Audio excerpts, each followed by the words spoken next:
Return of Nicky Robinson, tell us about that. Yeah, well, obviously we've got a couple of injury concerns. We needed some depth to our squad at 10, and that obviously knock on to 15 as well, if you like. Not necessarily Nicky playing 15, but the knock-on effect with now Dan Fisher's injury as well, which is looking like he could be a layoff for Dan. So we needed to make sure we had some quality in the building to cover at 10. Now Nicky is a superb player, who I've worked with in the past. We all know a huge amount about what he's done at Cardiff Blues. His only last season he was playing on the equivalent of our pitch for Royanax and going well. He then came out of that with a change of coaches. He came out of that contract to came home and didn't pick up another contract for whatever reason. But he's in good nick, as Nicky always has been. He keeps himself. Excuse the pun. He looks after himself. And when the opportunity came up, he was the obvious candidate, and he was really positive about it when we spoke to him. So it's ended up being a positive move. The big injury that's caused the problem is young Jared. This period has been a great time for Jared over the autumn and so on. And we've been lucky that really we've only had the 110 available in Shingler, who has stayed fit, but that's a huge gamble to keep taking. And Jared's out for a fair period of time, probably another 6 weeks with a badly broken jaw. We've signed Nicky for a few months, to give us that cover, and that's what it's about. And obviously, when you're signing a player for a short term, a very short term, a few months, it's obviously not a huge amount of players that are in a position like Nicky's in.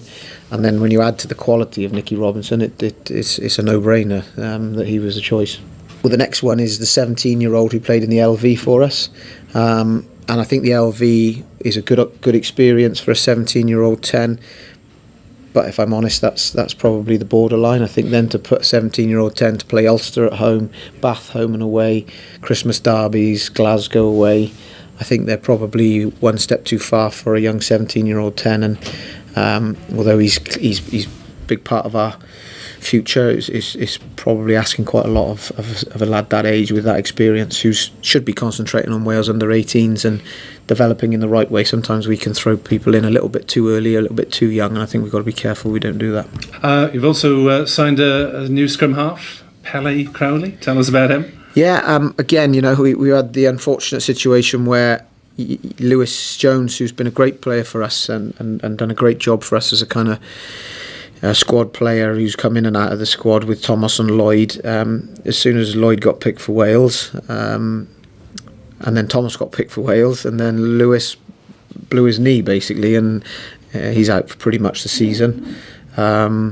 Quite a nasty knee injury that he picked up in training, no contact, just fell awkwardly, a bit like the Dan Lydiot one that you saw on the weekend. And that injury left us with a huge hole at 9. Because of the knock-on effect to Wales as well, so he went from sort of 5 9s to 1 overnight, really. So, so we've done a bit of work and looked into that injury cover. And Pele's a current international coming off the autumn series with Samoa. Played with Willis for Waikato, and is a good acquisition for us for short-term cover. He's a bit of a live wire, quite an exciting player, but I think his nuts and bolts of his kicking game and passing game have been pretty good. His game management that we've watched in New Zealand has been good, but he has got a bit of a spark to him. He's quite physical. He's quite a big 9, and he can threaten round the fringes and make breaks as well. So he'd be an exciting player to get on our pitch again.